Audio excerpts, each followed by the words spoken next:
Good evening, everyone. I realize that some people are still eating, so please continue eating and enjoying your food. It's delicious, isn't it? Wow. We are just so glad to see so many people out here tonight. I've seen so many friends and just so excited to see you.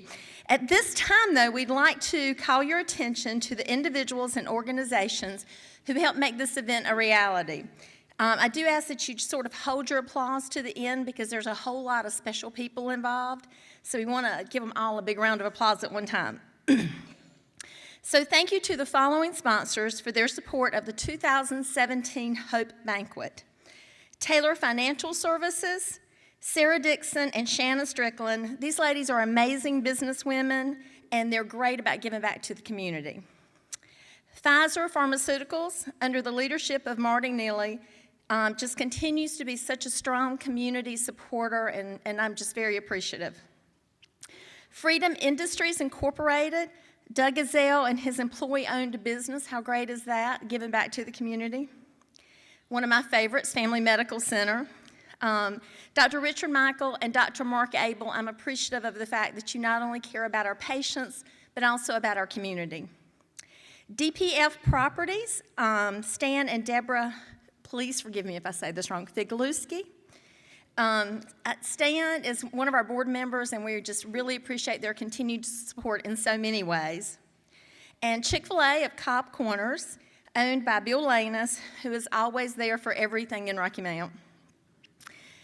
Peacemakers is also grateful to these companies for their in-kind contributions. So Inglewood Baptist Church, we're very appreciative of you hosting tonight's event. It's a beautiful facility, and they do so much to give back. Cheesecake Factory Bakery, if you haven't noticed in the middle of your table, yum. If you don't want yours, I'm at table 6. Flowers and gifts, again, we just appreciate your donations. And did you see these beautiful mums? Aren't they gorgeous? And Allegra Printing, my friends, and they are just great about, again, giving back. All of these people have such big hearts. And while this was not on my list, but I was asked to thank the people that made tonight possible, I'm going to take a little bit of leadway as a board member and thank a couple of other people, well, 3 more. Jesse Lewis and his wonderful team at Peacemakers that has worked so hard to make a difference in our community. Kay Gerganis, who chaired tonight's event, and wow, what a great event she has put on. And Roger and Gail Taylor, who never stopped giving to this community. He retired, and he is still out there giving to this community. So please join me in a round of applause for all of our supporters and yourself for being here tonight.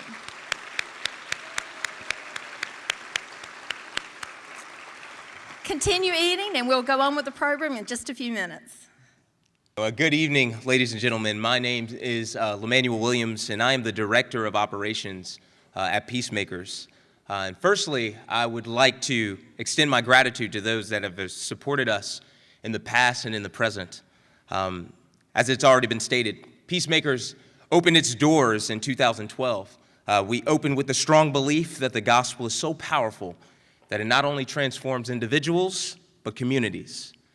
And with that said, we are not bashful about our mission and purpose as an organization being based on the foundation of Christianity, which is the gospel of Jesus Christ. As the Apostle Paul says, it is the power of God unto salvation. And we believe that the gospel is not just confined to salvation from eternal punishment, but that it extends and to the restoration of the fallen world. And so here we are, and here we stand, standing in the South Rocky Mount community as a means of common grace, aiming at human flourishing. And so tonight, before I start preaching, let me stick to the task.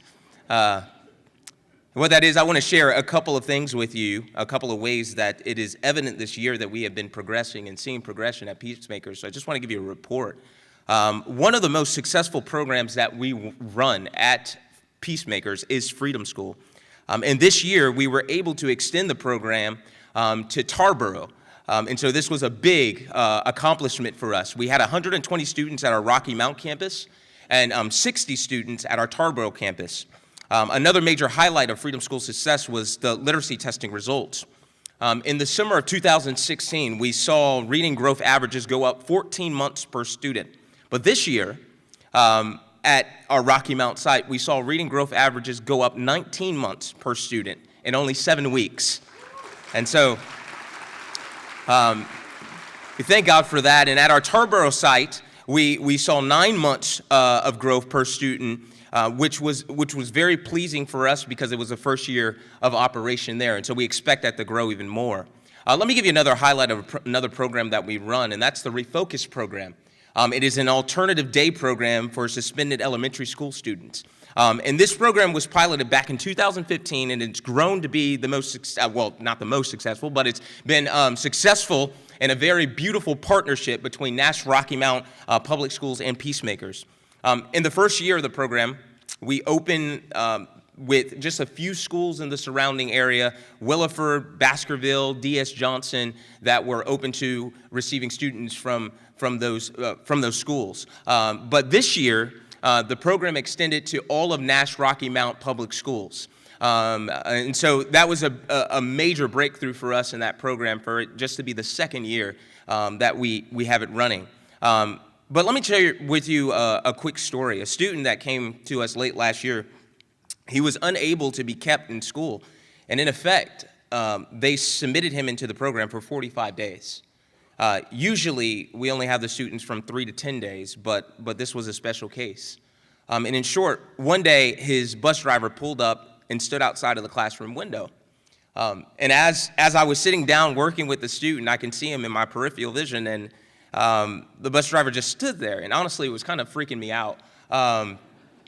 But as he stood there, he began to make his way inside, and he comes to the classroom door, and he stands there a little more awkwardly, and he finally breaks his silence, and he said, "I've never seen him this way." He said, and this man has known this young man for quite some time, so that it was a real testimony. He continued, he said, "He's never worked this way, and I've never seen him this cooperative and this calm."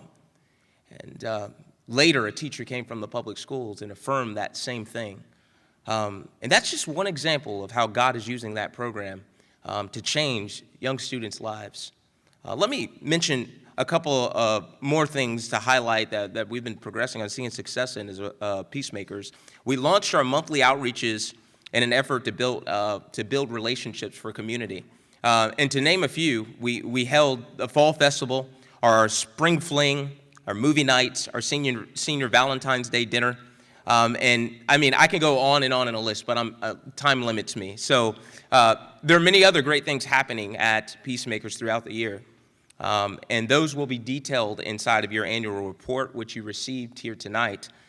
So please take the time to read through those reports as your schedule permits. But let me just say a quick word. I've been at Peacemakers for two years and about 8 months now.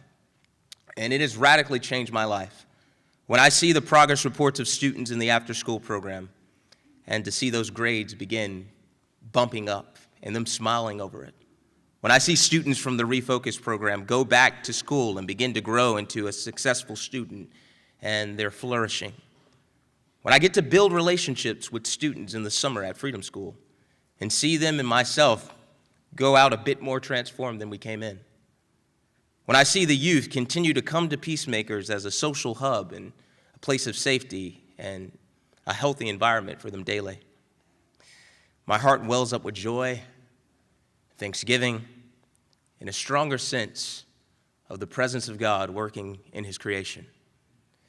And I can think of no better place to work than Peacemakers.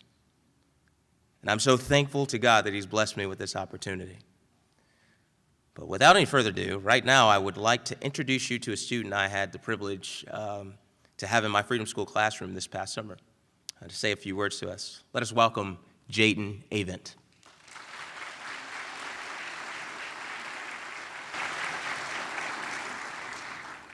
Good evening, ladies and gentlemen. My name is Jaden Avent. I've attended Freedom School for the past 4 years. Before coming to Freedom School, I really wasn't such of a leader. But now I can confidently say I will be a president of the United States.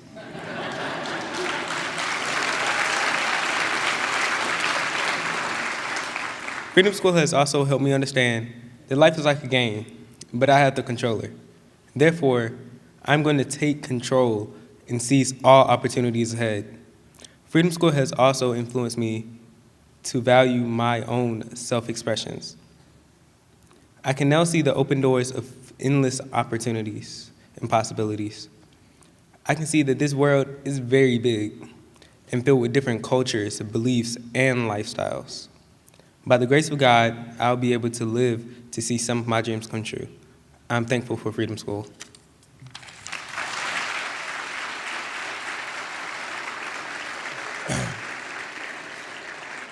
And so now I'd like to introduce you to Viola Barnes-Gray. She is here from the Down East Partnership to give you a perspective of one of our community partners.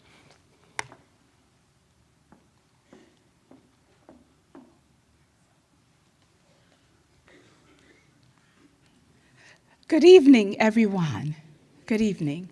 The community impact of Peacemakers. Down East Partnership for Children has been a collaborative partner with Peacemakers for several years. Our mission is to launch every child as a healthy, lifelong learner by the end of 3rd grade. Due to our mission, we look to collaborate with agencies, organizations, people who value our community, especially the children and families of Nash and Edgecombe counties. Without a doubt, Peacemakers understands our communities and values each human being that lives in our communities. Their strongest impact is most likely serving as an advocate and a positive voice. As community advocates, my colleague Patty Allen and I have witnessed Peacemakers at work in the following ways, always advocating for children, youth, and families. Peacemakers sponsors Freedom School each summer at the South Rocky Mount campus, and just this year expanded to Edgecombe at Patilla campus, which you just heard. Freedom School calls the student participants scholars. They begin each day with a Harambe session, offering read-alouds by community members, chants and songs which support 1st through 9th grade opportunities to believe in themselves. Reading growth during the summer program is phenomenal. Each Monday or Tuesday night, family sessions are offered to build family capacity to support our young people. Other offerings are a monthly book party to share books with area students, a free after-school tutoring program, and a program called Refocus, which assists Nash Rocky Mount schools with an alternative to school suspension. For adults and families, there are adult education classes and a monthly food pantry, just to name a few. My list could go on and on for a while. However, I think the strongest words to describe the impact of Peacemakers on our community is belief in the potential of each community member, especially our most valuable and vulnerable ones, to succeed, and the value of offering an appropriate supporting hand for success. Thank you so very much.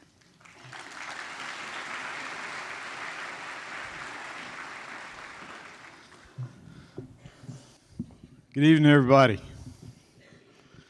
For those of you that have not had the opportunity to meet, my name is Jesse Lewis. I'm the Executive Director of Peacemakers, and we are so grateful to all of you guys for being here with us tonight. You know, when I think back to the beginnings of Peacemakers, and some of you were there then, and then I look around this room tonight, I am in awe of how amazing and sovereign and creative and good God is.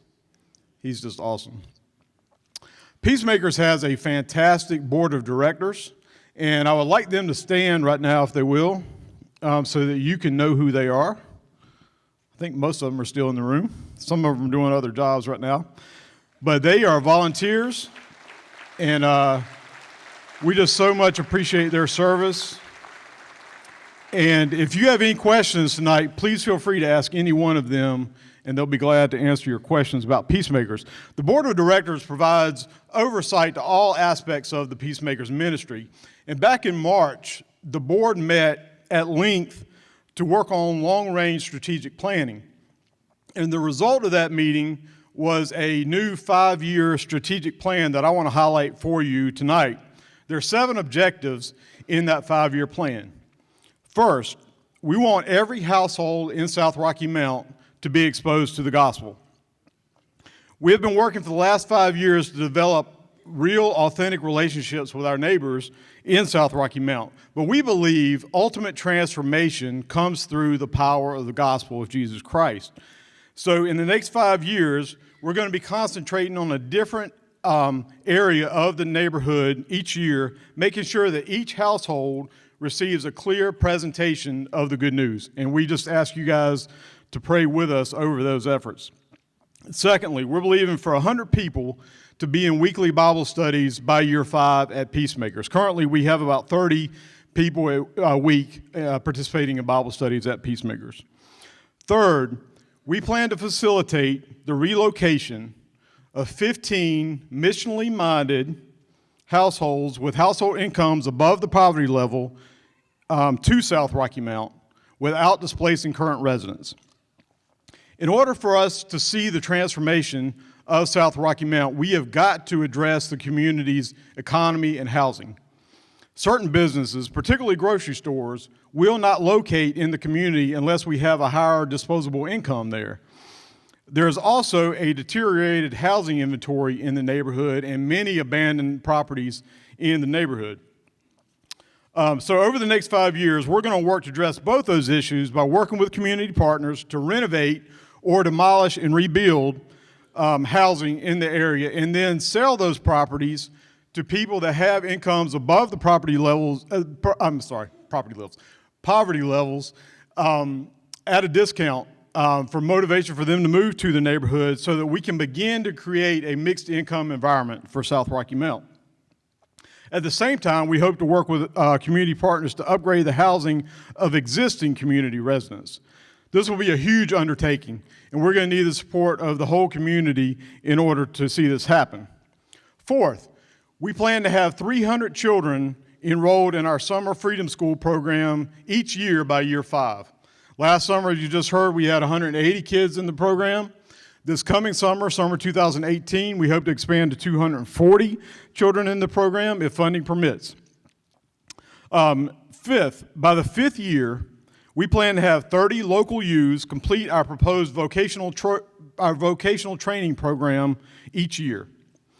Most of you are aware of the decision made by the North Carolina legislature this past summer that changed the age that juveniles in our justice system are prosecuted as adults from 16 to 18, meaning that if you are 16 or 17 years old, the justice system will treat you as a juvenile instead of an adult for most crimes starting December 2019. This is a huge change, and it's a fantastic change for our state.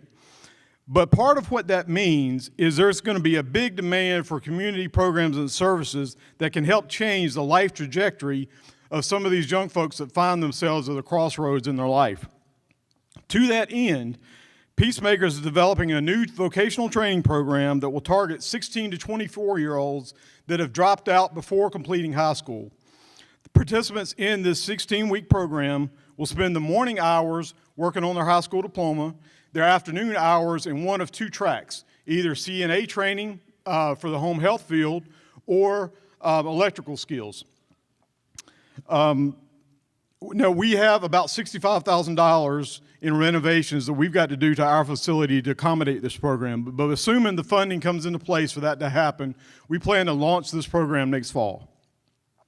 Lastly, we will help guide at least 3 academically successful South Rocky Mount High School students through the transition to higher education each year by year 5. Students age out of our Freedom School program as they enter high school, and we're working on a new program that will help mentor them throughout their high school years and help facilitate their successful transition through the first year of college. So those are the 7 basic tenets of our 5-year strategy on which we're focusing, in addition to the program that we already have in place. Frankly, that's a tall order. It's a God-sized vision, and we're going to need everybody in this room, plus all your friends and people you don't know, to help us to partner with us to see that happen. I was listening to Malcolm Gladwell speak recently, And he was talking about being on a soccer team. And he said, in soccer, you judge the potential of a team not by looking at their best player, their superstar, but you judge it by looking at their weakest player on the team. And the reason for that is you can have 5 or 6 great passes in a row, but if that next pass is a bad pass, the other team's going to steal the ball, and those first 5 or 6 passes don't mean anything, right? We need to grasp the fact that economically, our city is like a soccer team. We're in this thing together. And, you know, South Rocky Mountain is a great community with great people, but economically, it's possibly the weakest area of the city. And if, as Scripture says, we seek the prosperity of our city, we're going to find the greatest opportunities for improvement when we take personal and corporate responsibility for the areas of our cities that struggle the most. And I tell you, to me, not only does that make good economic sense, it also sure sounds a whole lot like the approach Jesus took. And many of you are already partnering with us in the work of Peacemakers, and we certainly appreciate that, and your efforts are already bearing good fruit. Take a look at the video coming up here.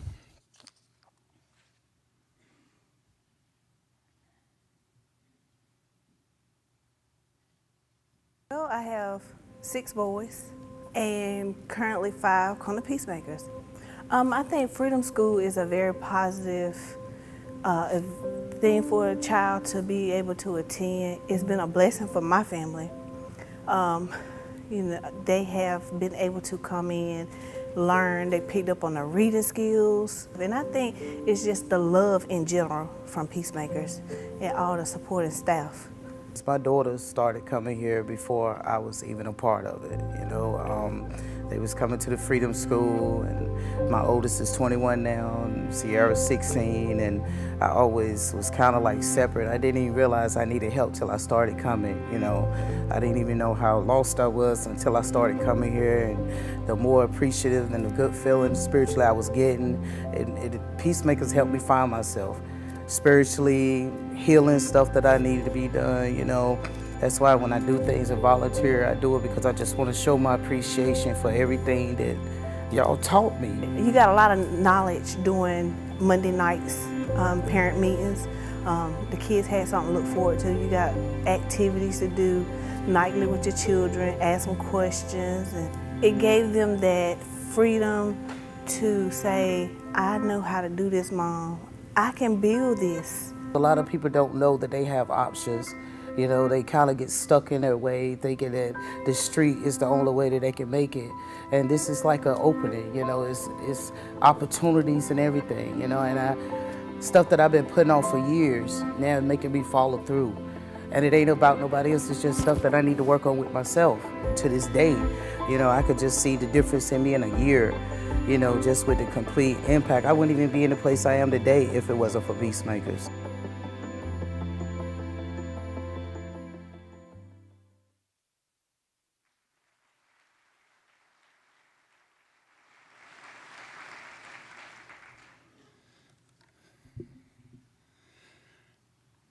You're beautiful.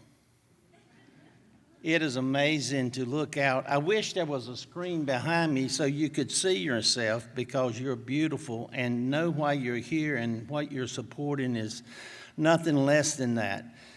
2 years ago, I had no idea what Peacemakers was. And I came to my first event like you're doing tonight. And when I left, I told my wife, I said, that's something I want to check out. So I went and talked to Jesse, and here I am.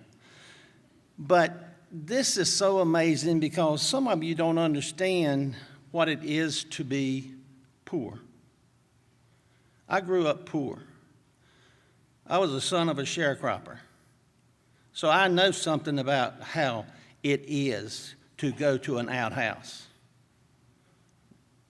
Now, my parents were loving and caring, but I know something about it, and this is why I wanted to get involved, because I didn't know about it. But South Rocky Mount, we have a choice. We've got a choice of helping.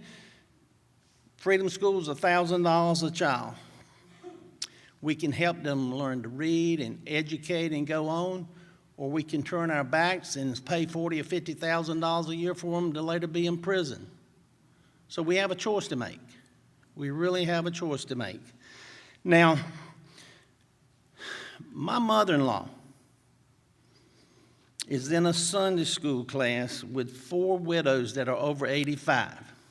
Now, every Sunday, they take up $1 apiece to give to something. Well, they are giving $100 to peacemakers out of their Sunday school class, and I think that's pretty neat. I was in Orlando, Florida with a client of mine recently, and I told him about it, and he gave me a check for $500. Why not? Why not? I said, you're going to spend it somewhere. I'll take it back and spend it wisely. And being his advisor, he agreed with me. Now, here is what I'm asking the table host if they, on your table, you have respective opportunities. You have a form to fill out that you can if you want to make a one-time gift or no gift or make a monthly pledge. We have about 35 people that are giving monthly support right now to the peacemakers. It may be $500 a month, it may be $10 a month, but that comes in for the cash flow. Because our budget, if you look at it, 23% comes from individuals. 16% comes from corporate and those type situations. But on this, if you fill it out, it's got other information on it, and it's ways of volunteering also, because volunteers are very important. I was in the back greeting, and I met Tom Felton. Tom Felton was here last year as I was. And he went away, and he's gotten involved as a volunteer at Peacemakers. And he said one of his co-workers also was here and is doing it. I tell you, it makes you feel good. And I'm sure a lot of things you do makes you feel good, but this makes you feel better. Now, for those of us now later in life that have been blessed beyond our fondest imagination, you know, the market since November 8th has been pretty good. Some of you may have 1,000, 2,000 shares of stock that's laying in a safe somewhere. All I'm asking is to consider 100 shares for Peacemakers. If you want to give 200, that's all right. Don't want to keep you. Now, because gains against losses, end of the year, you got to start thinking about things like this, people. I'm just trying to help you. I mean, it's not about me, it's about you. So, but if you would, look at the cards. I ask, you know what you can and cannot. This is not pressure. It's about helping a part of our city that when it grows, we grow with it. And there's a lot of wonderful things now going on in Rocky Mount. If you knew everything that was going on, you would be table dancing. But I don't want to see that right now. Don't want to see it. But again, if you would, your table host will assist you. If you have any questions, let me know. At the end, we will be collecting them, and we will be celebrating because, you know, it would be nice one day to completely fund it without government grants. Because with government grants, you have to be very careful about the religious aspect. And remember what this organization is about. And the Bible did say, you know, feed your little children. Thank you.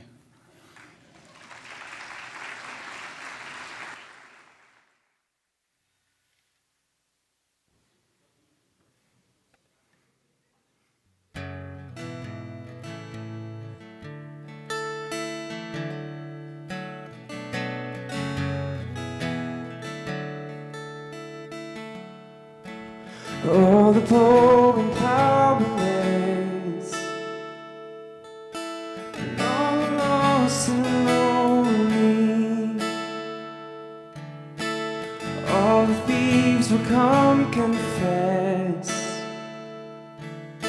I know that you are holy.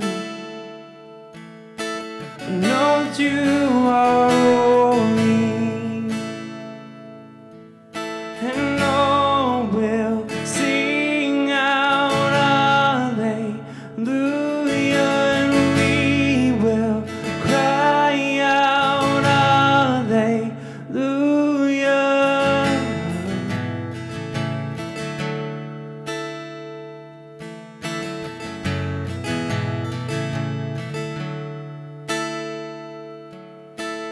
All the hearts who are content, and all the feel unworthy, all the world with nothing left, who know that you are holy, and all will sing out hallelujah, and we will cry out hallelujah, and all will sing out hallelujah, and we will cry out hallelujah.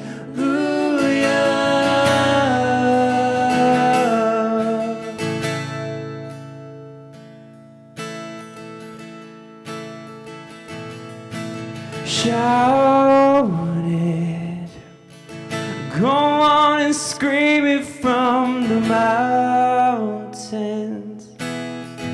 Go on and tell it to the masses that He is God.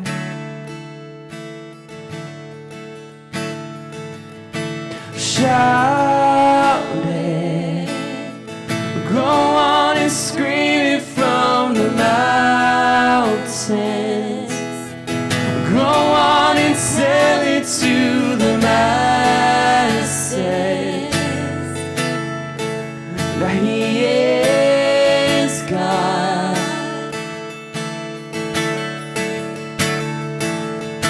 Shout it, go on and scream it from the mountains. Go on and tell it to the masses. He is God, yeah. And we will sing out hallelujah, and we will cry out hallelujah, and we will sing out hallelujah,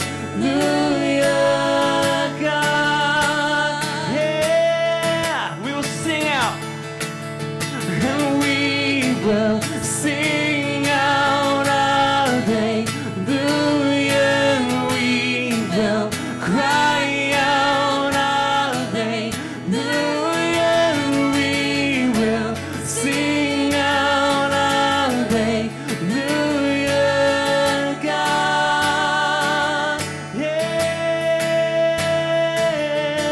Shout it, go on and scream it from the mountains. Go on and tell it to the masses that He is God. Shout it. Sing with me. Shout it.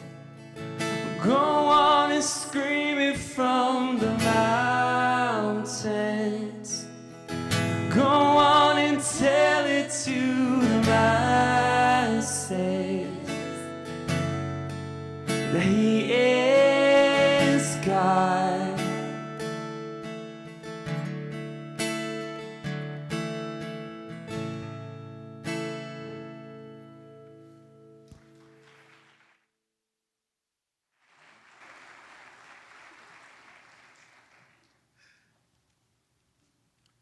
Thank you, Taylor. And thanks to all of you for your generous support. It's my honor to introduce tonight's keynote speaker. Dr. Bob Lupton has invested over 40 years of his life in inner city Atlanta. In response to a call that he first felt while serving in Vietnam, he left a budding business career to work with delinquent urban youth. Bob, his wife Peggy, and their 2 sons sold their suburban home and moved into inner city, where they have lived and served as neighbors amongst those in need. Lupton's life work has been the rebuilding of urban neighborhoods where families can flourish and children can grow into healthy adults. He is a Christian community developer and entrepreneur who brings together communities of resource with communities of need. Through his nonprofit organization, Focused Community Strategies, Dr. Lupton has developed 2 mixed-income subdivisions, organized a multiracial congregation, started a number of businesses, created housing for hundreds of families, and initiated a wide range of human services in his community. Dr. Lupton has authored several books, including Toxic Charity, Theirs is the Kingdom, Renewing the City, and Urban Perspectives, a monthly reflection of gospel and the poor. His latest book, Charity Detox, draws on his many decades of experience and outlines how to structure programs that actually improve the quality of life of the poor. He earned a Doctor of Psychology, philosophy degree in psychology from the University of Georgia. As a president of FCS Ministries, he also serves as speaker, strategist, and inspirer. By offering holistic solutions to chronic problems, Dr. Lupton and Focused Community Strategies are transforming entire communities one by one. Please join me in welcoming Dr. Bob Lupton.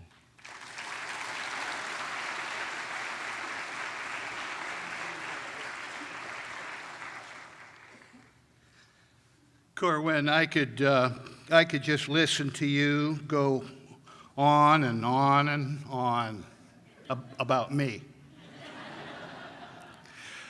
It's a delight to be with you. I had the privilege of seeing firsthand the ministry of peacemakers that we celebrate tonight, and I want to tell you I am very, very impressed. As a matter of fact, some of the things that I want to say to you tonight, you are leading the way in innovative ways of serving those who have been disadvantaged. It was 47 years ago tonight that I was in the jungles of Vietnam. I see enough gray hair around here to know that you remember we had a draft in those days. And so I was one of the fortunate ones and got sent to Vietnam. Actually, I thought it'd be the worst year of my life. And for some reason, God had other plans. A lot of kids were drafted out of our inner cities, and they brought with them their share of problems. And I found myself surrounded with a lot of kids that had dropped out of school, and the drugs over there were very cheap and very pure. And so a lot of those kids got strung out. And so I was in a position where I could set up an amnesty drug abuse program for those kids that wanted to kick their habit before they came back to the States, high school GED courses for those that hadn't graduated, even some college courses. God used that experience in my life to ignite within me a sense of calling to work with troubled young men. And when I got out of the military, went back to my business career, those faces would not leave me alone. And so I left what seemed like a secure business path and started a program in Atlanta with the juvenile courts and started working with some of those young men who had many of the problems that I had faced over in Vietnam. It didn't take me very long to figure out that you can't work with a troubled kid very effectively unless you're involved with their family. And so I went back to school and learned how to work with families, expanded our program to include parents and families, only to realize that you can't work with a struggling family very effectively apart from the environment that impacts on them every time they step out of the door, which pushed me to get more involved with what was happening with the police and what was happening in the street and in the schools. And over time, it became apparent to me that if you want to change an environment, if you want to change a community, the very best way of doing that is to work from the inside out, to become a part of that community and work for change from within. Now that's an insight that one does not share readily with one's spouse. Matter of fact, I waited way too long to share that insight with my Peggy. I remember the night that it happened. We were about 5 weeks away from moving in to Peggy's new dream home, a little farther out of the city. And she just wanted to talk. That's the time when you're picking out the carpet and the light fixtures and the cabinetry. This is high energy time, and we'd gone to bed early, and she just wanted to talk. I said, I don't think you want to talk to me tonight. And she said, oh no, what's wrong? And that's when I came out with it. I said, I don't think God wants us moving farther out of the city. I think he wants us moving into the city. That was a bad night. In the morning, Peggy said, is this your idea or God's idea? Because if it's your idea, I'm not interested at all. She said, I want it in writing. That's a very practical woman. And so for the first time, I wrote out in a 7-page letter as best I could describe what I felt was a calling of God. And she took that around to her girlfriends and our small group leader and our pastors to get 5th, 6th, 7th opinions, and concluded that at least I believed that it was a calling. And if it really is, what choice do you really have? And so it's a tribute to Peggy's spiritual depth that she let go of her vision for a new home to raise our 2 boys in a good school environment, a good neighborhood environment, the same good friends for 12 years, to let go of her vision in exchange for raising those children in a high-crime area of the inner city, which seemed like a strange, if not dangerous, place to raise a family.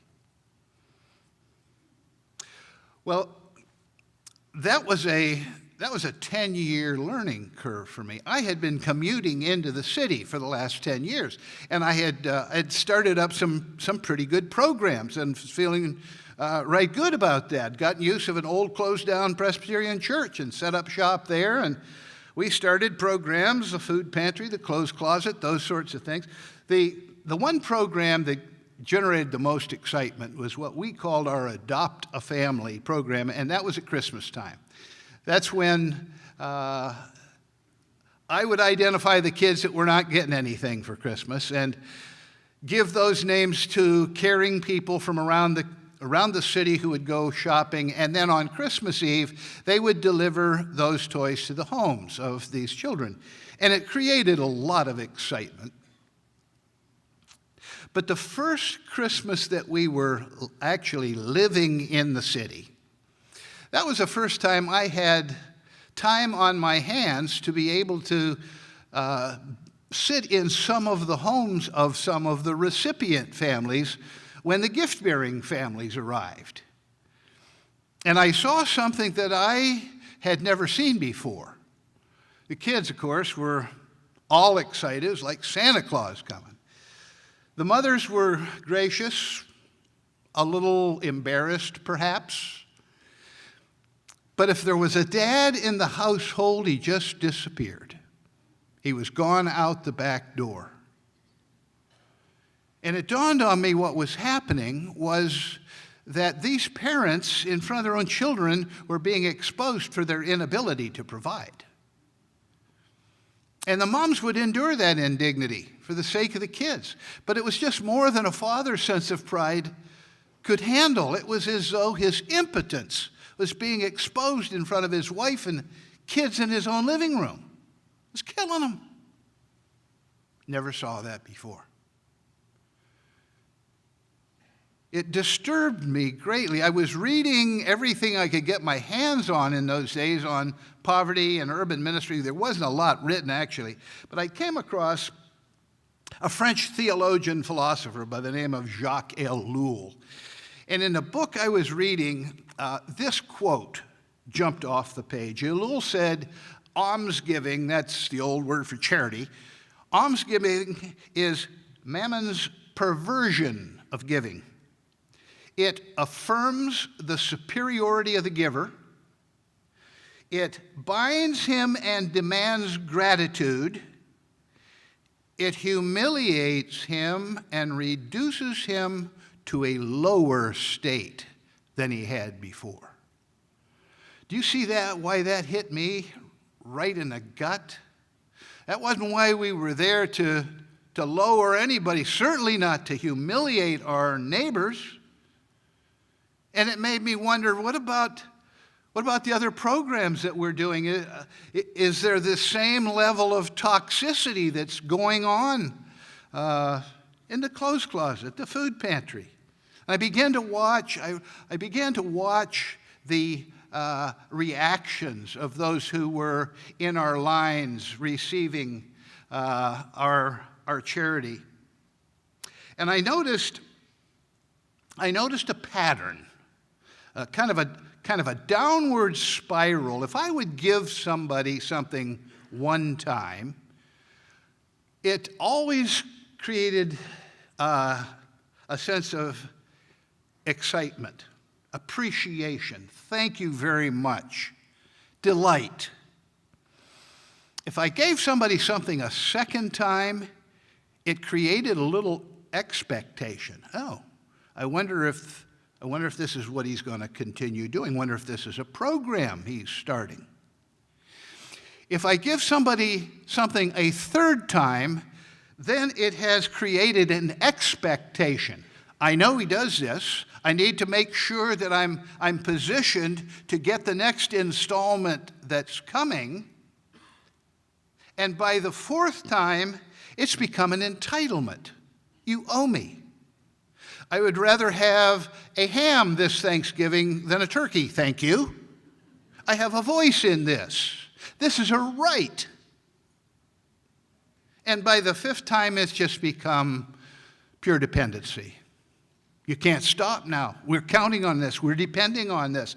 I saw that downward spiral repeating itself over and over again, and I realized the outcome of our charity is actually disempowering people. We've got to cut that out. It's one-way giving that doesn't get any participation in return. We've got to cut that out. And so he said, we're just stopping these programs. The only gifts that we're going to be giving out, clothes, food, and otherwise, are when you're in a crisis. Whereupon the incidence of crises skyrocketed. Everybody had a crisis. And I said, no, wait a second. There's a difference between a crisis and chronic need. A crisis is when a calamity befalls you, over which you have no control. That's a tragedy. That's a crisis. Chronic need is as a result of a series of decisions that have been made. The right response to a crisis is emergency assistance. That's when you give folks, that's when a hurricane sweeps through. destroys houses, destroys lives. And you get in there with medical supplies and clean drinking water, etc. That's the right response. An emergency response to a crisis saves lives. It's the right thing to do. But once the emergency is past, once the medical supplies have been dished out, once folks have begun to stabilize, now it's time to shift to development. Now it becomes chronic. And the right response to a chronic need is development. If you address a crisis with a crisis response, lives are saved. But if you address a chronic need with an emergency response, people are harmed. Let me tell you what brought this home to me last year. You remember when Katrina hit? That's been 11 or 12 years ago now. When it hit New Orleans, I was down in New Orleans. And do you know what's going on in that city now, 12 years after Katrina? There are convoys of caring people that are driving into that city, loaded down with emergency supplies to minister to the victims of Katrina. You get that? Victims of Katrina. They've created a whole victim class of people who are dependent for their livelihood on the ongoing outpouring of compassionate giving, and it's virtually destroyed a culture. That should have been stopped within 6 months after Katrina. But because it's so much easier and it makes us feel so good, that has just gone on and on and on into entitlement and dependency. So what about hunger in our land? Is hunger a chronic or a crisis need? Think about it. Could be either, couldn't it? Depends on the circumstances. How about this one? What about starvation? Is that chronic or crisis? That's clear, isn't it? That's a crisis. That's when a famine sweeps through sub-Saharan Africa. People are dying. You got to get in there with airlifts of emergency supplies. But hunger in our land, hunger, but not starvation. You know, I've been serving for now 47 years, 46 years, in the inner city of Atlanta, and I have yet to see the first starving person. Not one. I've seen folks miss meals. I've seen bad nutrition. I've seen moms feed their kids peanut butter sandwiches the last 3 or 4 days of the month. I've seen homeless guys dumpster dive. But starvation, no. No, not in our land. But when you look at the way we're distributing our food, it's emergency assistance for what is clearly chronic need. That's what hunger is in our land. It's chronic. It's as a series of decisions. Remember that old adage, feed a man a fish, he eats for a day. Teach him to fish, he eats for a lifetime. Well, we've got fish feeding stations set up all over our cities that create unhealthy dependencies. Those should be shifted to fishing classes that enable folks to learn to fish for themselves and feed their own families. There's a reason why the poor stay poor in our culture, and it may not be their fault, or at least not entirely.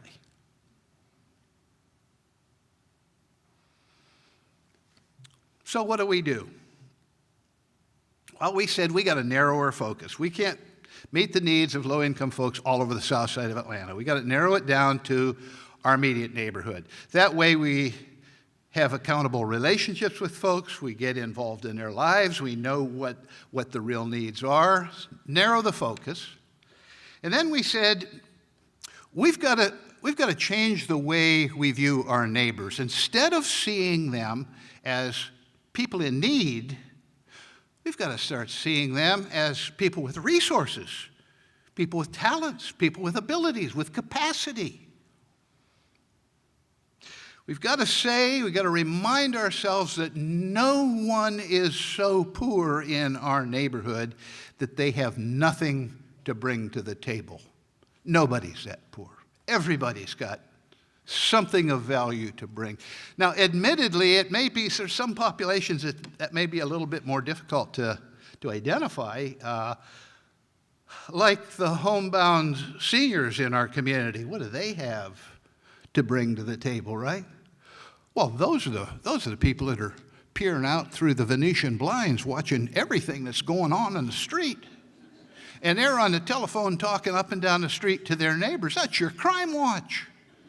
Those are very valuable people, once organized and affirmed. Very valuable. What about those darn kids that spray paint graffiti all over everything and mess up the environment? What do they have to give? Have you ever noticed that some of that graffiti is rather artful? So we met with a couple of the taggers. They call them taggers. They spray their tags on.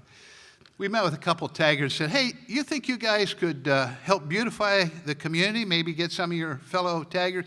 Right down the middle of our neighborhood is a very ugly 8-foot-high corrugated metal fence. It stretches for 2 blocks down the middle of our community. The junkyard's on the other side, covered with graffiti, dead ugly. So he said, you guys think you could paint something on there that would make this community look better? Well, they thought about it, and so they mobilized their friends, and I want to tell you, they turned that into a 2-block-long mural that is absolutely gorgeous. And it begins with, "Welcome to South Atlanta." It's a work of art. And so I said to one of the kids who was a leader, I said, could we hire you, could we commission you to paint something on the side of our ministry center that would say, "Welcome to the community"? And I said, we'll buy all the spray paint and pay you for it. And he did. I wish I had a picture to show you. It's an absolute masterpiece. And that's the first thing you see when you come into the community is, "Welcome to historic South Atlanta." It's gorgeous. That was 3 years ago. Do you know there's not a speck of graffiti on any of that?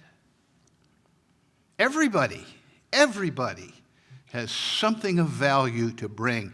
I believe it becomes the responsibility of those of us who are stewards of resources to set up those systems of reciprocity where everybody can participate. Everyone has something of value to contribute in their community. And then we adopted what we said has become the golden rule for service for us. And that's this: you never do for others what they have the capacity to do for themselves. When you do for others what they can do, you disempower. You take a load, a responsibility off them onto your own shoulders that was never designed for you to carry. Never do for others what they have the capacity to do for themselves. And so, armed with those new ideas, we set about changing our whole ministry around. The second year we were in the city and Christmas time came around and folks started calling in to get their adopted family. I asked them, would you give an extra gift this year? And they wondered what that was. I said, give the gift of dignity to the dads. And here's how you do it. Buy your gifts, don't wrap them. Bring them down and we'll call it the old toy shop. And we'll put somewhere between a wholesale and a garage sale price on those toys. And we'll invite parents to come in and go shopping. And if they don't have any money, if they're unemployed, well, we're creating cash flow here. That means that we can hire unemployed parents, and they can work and earn the money that they need to purchase their toys for their kids. Now, that's kind of a stretch to ask folks to let us sell the toys that they're accustomed to giving. But when we explained we're using the proceeds of that to set up an employment training program for unemployed parents that will prepare them for the marketplace so that this time next Christmas they will be fully employed and fully supporting of their own families. And so when folks realized this was an empowering kind of initiative, they were glad to participate. We changed the name from Adopt a Family to Pride for Parents. We found out a couple of really significant things that first year that we started selling toys. The first thing we found out was that parents would a whole lot rather work to earn to purchase those toys that they knew would delight their kids than they would stand in the free toy lines with their proof of poverty and accept gifts that someone else had purchased for their kids. We found that out. The second thing we found out was a universal truth. Universal, that means for all people of all time. Universal. Everyone loves to find a bargain. Universal. So Peggy was out this past Christmas season, a grueling day of Christmas shopping. And she lugged all of her bags in and spread out her treasures around the living room for me to admire. And she said, and you know what? I saved more than I spent. Well, I'm not an economist. Somebody that understands that kind of finance will have to explain that.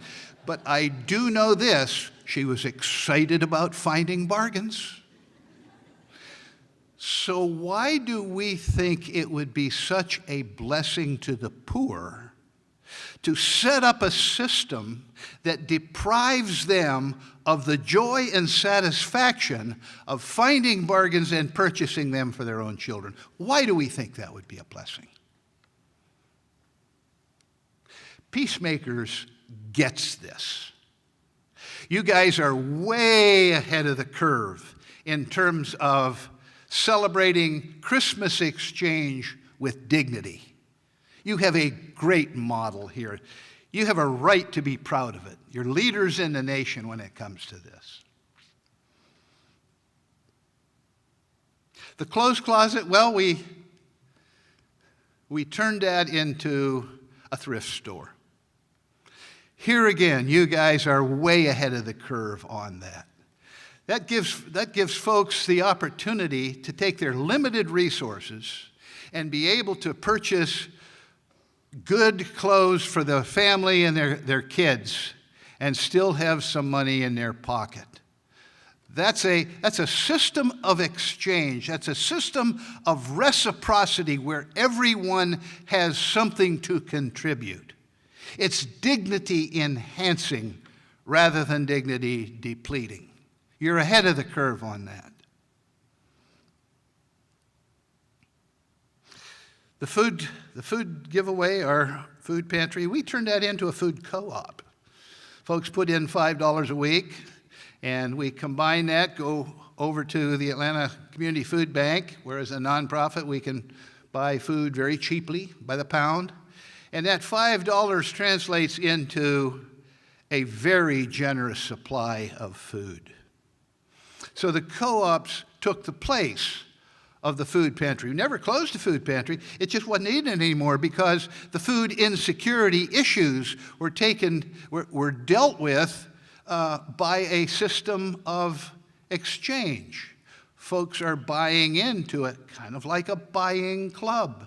And they made the rules, so it's not disempowering. The responsibility of stewards of resources are to find ways of exchange where everyone can participate. I'm out of time. I'm going to leave something with you that's become an oath that we have taken. You know how the physicians have the Hippocratic Oath? They swear this is our conduct. I'm going to leave you with what our Hippocratic Oath is. Number one, our golden rule, never do for others what they have the capacity to do for themselves. Number two, I'll limit my one-way giving to emergencies, but seek always to find ways of legitimate exchange. Number three, I'll empower my neighbors through hiring, lending, and investing. Hiring, that's hiring somebody to wash the company van. That's an honorable exchange. Just compensation for a job well done.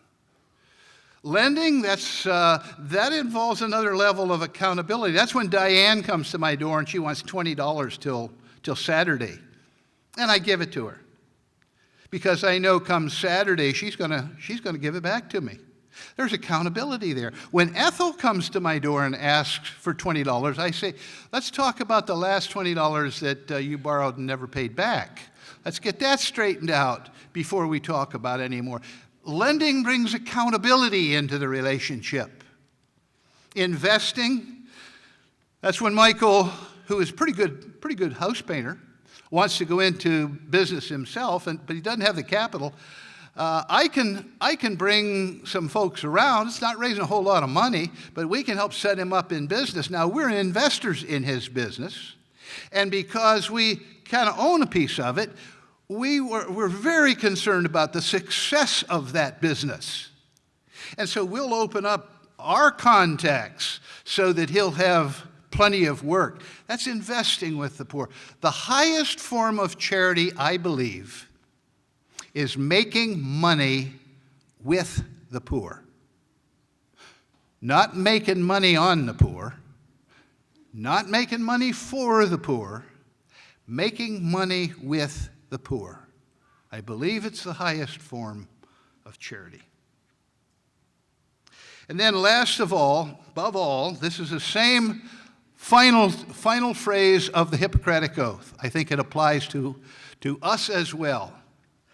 Above all, to the best of my ability, I will do no harm. Amen?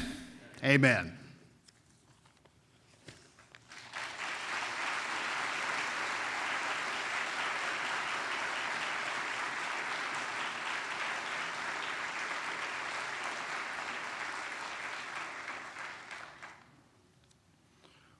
What a blessing. When I read his book, I said, this guy has got it right. And I am really thankful that we have an opportunity tonight to hear his wisdom, not book learning, although he's got a lot of that, but he has really, really had the experience. And we appreciate that so much. At this time, we're going to ask our board members to collect the packets from each table host. So board members, if you will go ahead and stand up and start collecting. You've got about 8 tables to collect from, and I just want to mention our Christmas store. As you have just heard, we use the same design.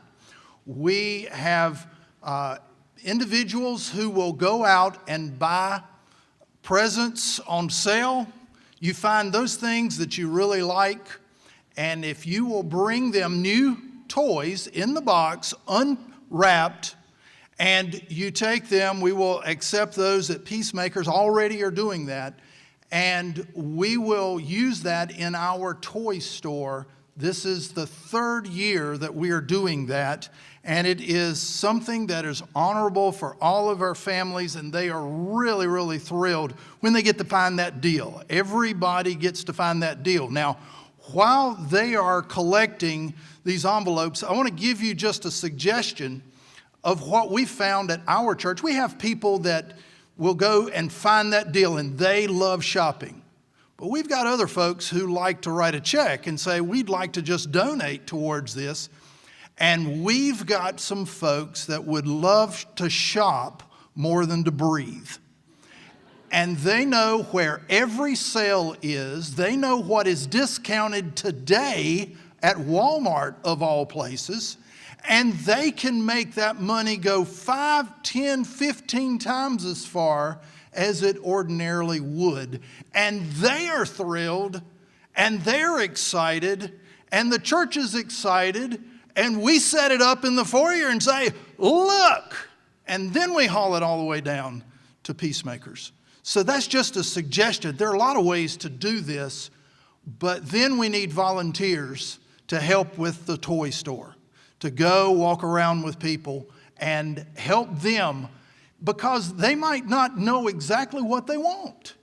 And we can help them. And everybody loves that suggestion when you're shopping. I know I do, because I despise shopping with a passion. But we have folks who want to help, and it'll be a great day for you. So I just want to encourage you to participate in this. We have packets out here at the Information Center. I want you to grab one of those packets, take it back to your church, take it back to some influencer within your church. It'll be a great, great opportunity.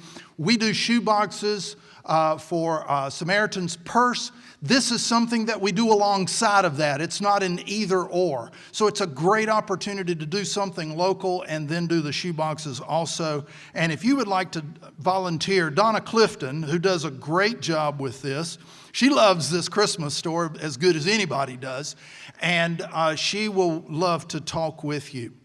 So we're going to pray. I thank you for coming.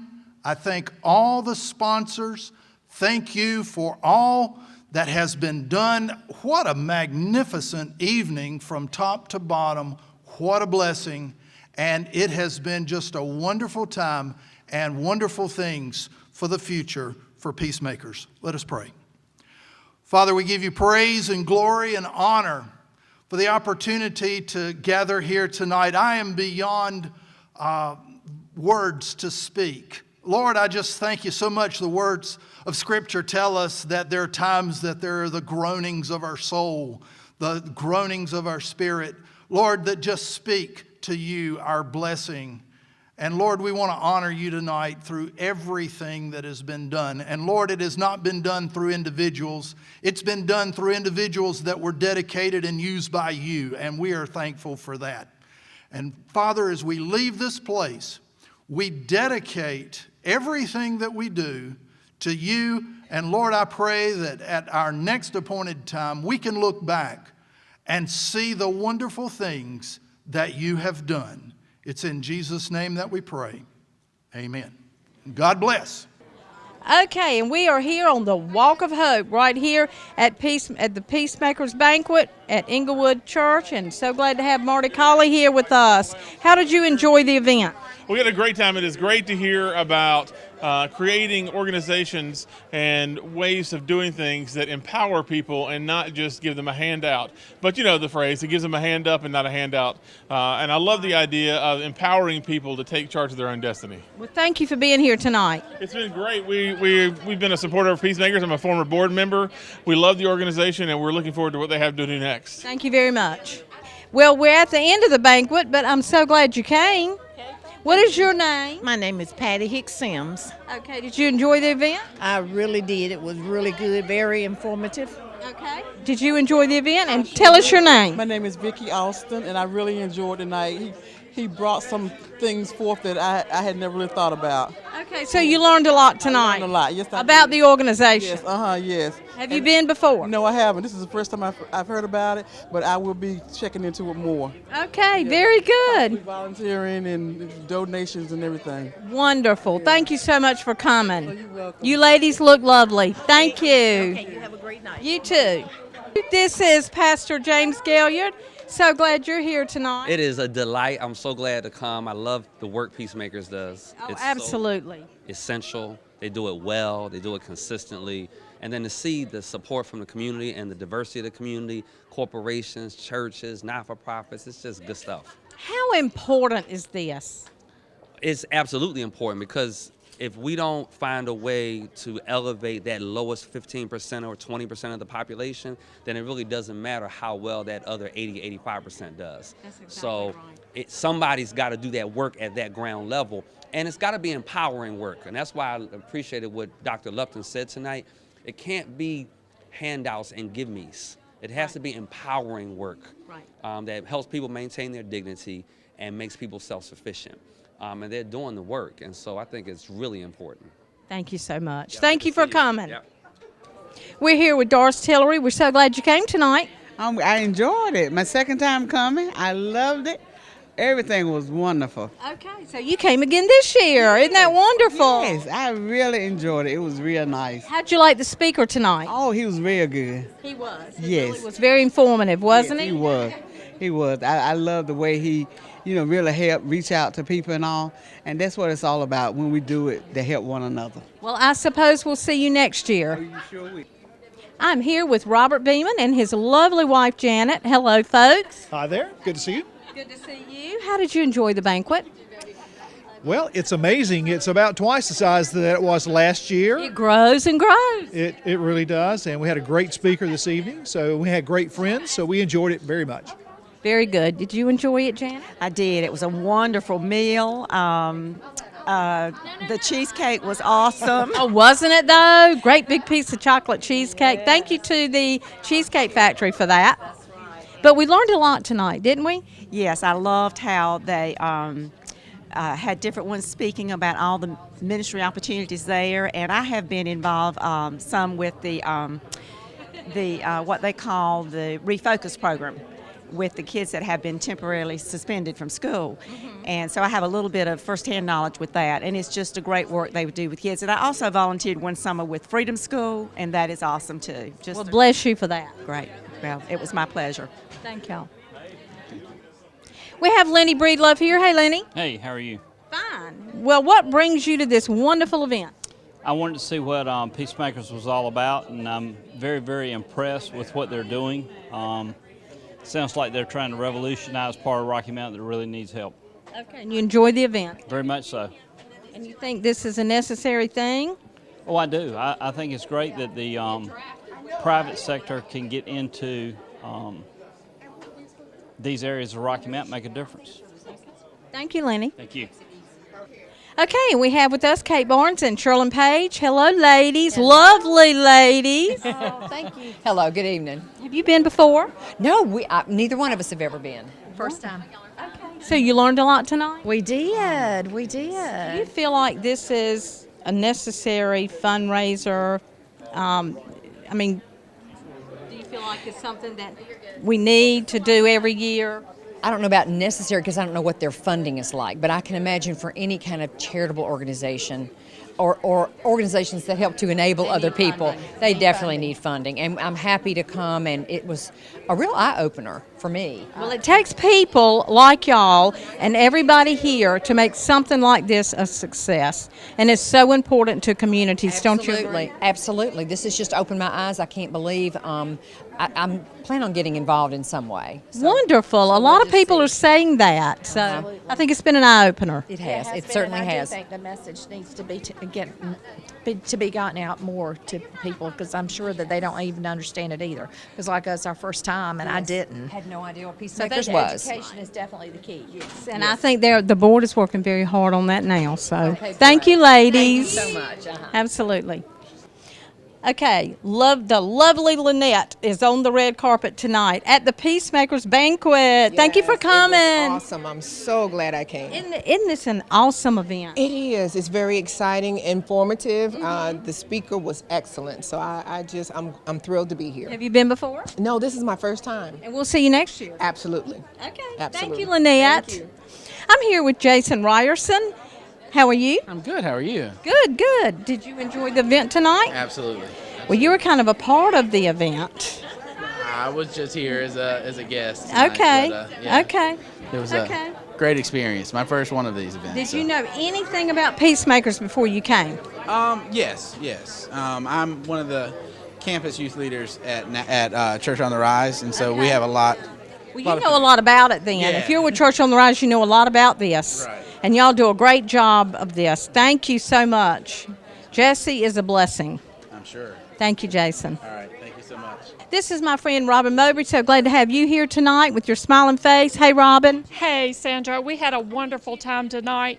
It was just so good. It was. This is a very good event, great event, and it's a very good organization, don't you think? Oh, yes. Definitely. I love Peacemakers. Jesse Lewis is doing a fabulous job. He's wonderful. He really is, and they have made so many strides and have just done a fantastic job in Rocky Mount, and we just can't wait to see what comes next. Absolutely. We're waiting, and we'll see you next year at the banquet. Yes. I'll be there. Thank you, Robin. Thank you, Sandra. See ya. Okay, we're here with Brenda Cooper and Lily Sharon. Welcome, ladies. Thank you. Glad to be here. At the end of the banquet, you had a good time? Of course, as always. Yes. You're a board member, and tell us about that. How did you become a board member? How did you become involved? Well, I live in South Rocky Mount. Okay. I've been living there for just over 30 years. So you realize the need? Definitely. Okay.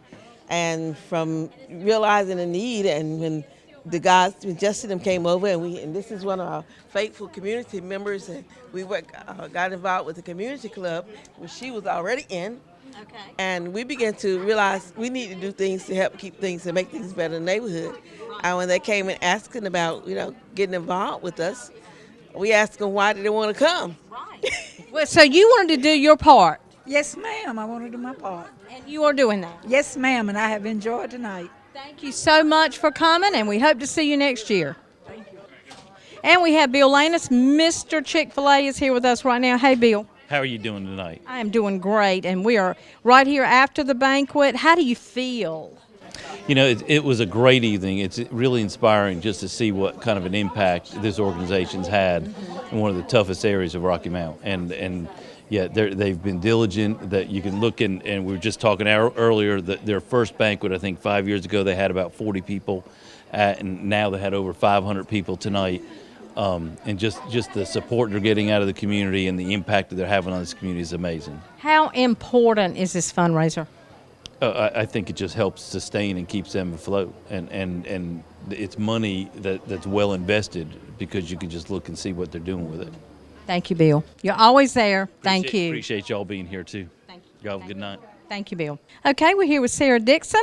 Sarah, tell us about your business first. Who are you with? Sure, Taylor Financial Strategies, and we are located in Rocky Mount, and we were one of the sponsors of the event tonight. Yes, you were. That's why I asked you that. Y'all always support the community, and thank you so much.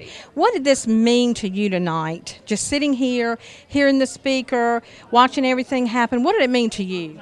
I think it's good for everyone to be here because even I don't know as much about Peacemakers. I know a little bit about it.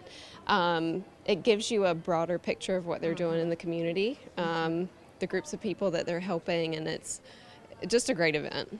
I think every time we come, I don't care if we come this year, next year, we've been 3 years, I don't care, we always learn something about Peacemakers, don't we? Yes, for sure. It's exciting. Thank you, Sarah. Thank you. And, of course, we have Amanda Bell, who is always behind the scenes of everything good and the most wonderful organizer I have ever met. So, anyway, hey, Amanda. Hey, Sandra, how are you doing? I'm so excited to have great. WHIG here tonight. Well, thank you. We're so glad to be a part of this. And you know what? It was a wonderful event, a wonderful speaker. Everything went off wonderful. We had the chocolate cheesecake that everybody's talking about. So anyway, we have a lot of people to thank for this evening coming together like it did. Right. And two of our big sponsors this year, of course, were Taylor Financial Services. We're very appreciative of that. And also Pfizer Pharmaceuticals. Marty Neely is such a community partner for us. But I have to thank those who put so much hard work.